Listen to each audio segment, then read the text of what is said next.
And that was an assignment where we went and did the job, and we were ready to come home. And one of the people that we were involved with at that time asked us if we would help him, and we didn't know what he was talking about. And he explained that his daughter, a very young girl, was kidnapped. And there was a lot of that going on at the time, and it was kind of a white slavery type of thing.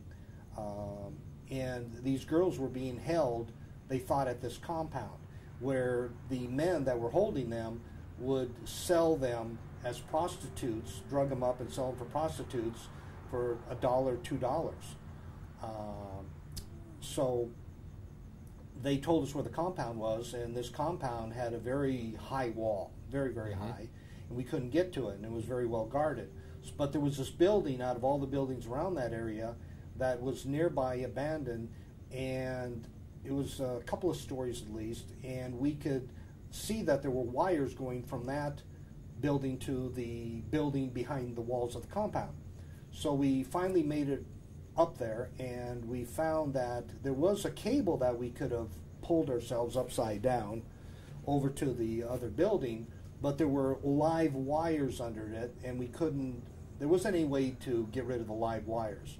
So Chauncey used to do high wire acts, and it was many, many years when he was very young, but he used to do it, and it was about 20 feet or so, from what I can remember, and so he decided, and we were totally against it, Michael and I, he decided to walk the wire to the other building. And it was fascinating, but also very scary at the time, because the live wires would hit up against that cable. Anyway, he made it across, and he found out that the girls weren't there.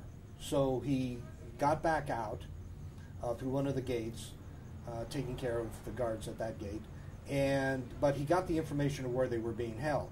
And so we ended up at this other location later on, and they had this, I don't know, I think it was 3-story building, and the different floors had these little setups where the girls were in, and they were all drugged. We got there about, it was pretty early in the morning, so there was very little activity. So we took care of the guards, and we were looking, and we had a picture of this guy's daughter, and she had some moles on the back of her neck.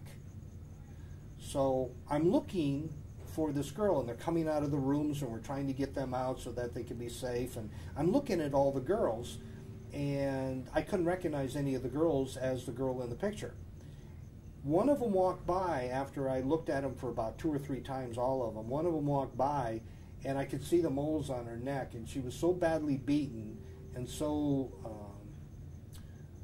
thin because of a lack of food and nourishment that I didn't even recognize her from the picture. And she had only been gone for so many months. So it was kind of one of those assignments that you felt extra specially good about.